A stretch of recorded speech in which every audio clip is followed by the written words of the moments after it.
Narito na ang latest sa mundo ng movies and entertainment.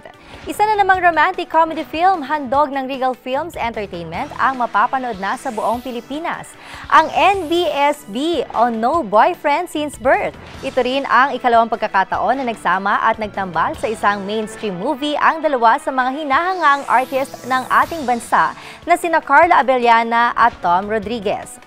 Sa naganap nitong press con, nagkaroon tayo ng pagkakataon upang makapanayam ang mga lead cast ng pelikula. Narito ang report. Nagbabalik sa big screen ang refreshing love team ni Carla Abellana at Tom Rodriguez sa latest romantic comedy offering ng Regal Entertainment na No Boyfriend Since Birth mula sa direksyon ng premyadong direktor na si Jose Javier Reyes. Sa pagbabalik ng love team na ito, naiibang kwento ng pag-iibigan ang hatid ng pelikula kung saan punong-puno ito ng mga hugot lines mula sa isang babaeng umaasa na ang dream guy niya noong high school ay siya ring makakasama niya forever.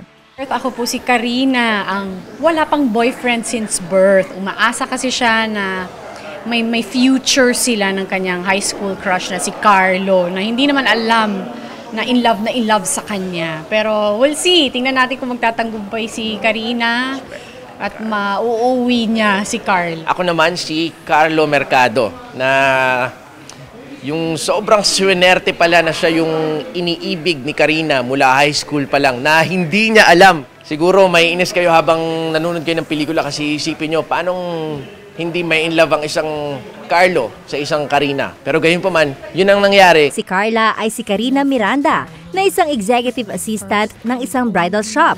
Wala pa rin siyang love life dahil in love pa rin siya sa high school crush niya na si Carlo na ginampanan naman ni Tom Rodriguez. Makalipas ang ilang taon ay muling nagkita ang dalawa at naging malapit sa common interest nila. Sa pelikula, mabibigyan ng pag-asa ang mga babae na mapunta sa piling niya ang tunay na dream guy niya at kung paanong gagawing forever ang relasyon nila. Kaya naman, ang NBSB ay tugon sa mga babaeng hindi pa nagkakaroon ng relasyon. At once na makatagpo ng lalaking mamahalin, for keeps na dapat ang resulta nito. Makakasama naman sa pelikula sina Maylin Dizon, Bangs Garcia, Mike Tan at marami pang iba.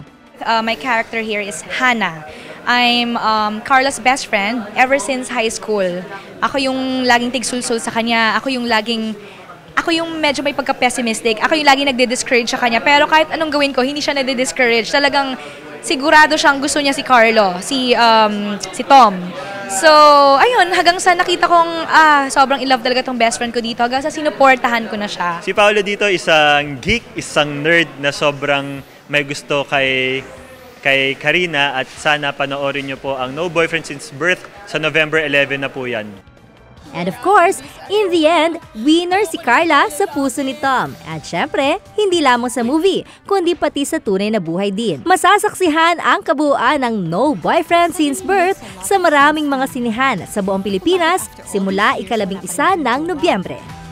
Because it's destiny. Destined ka maging tigang? NBSB, No Boyfriend Since Birth.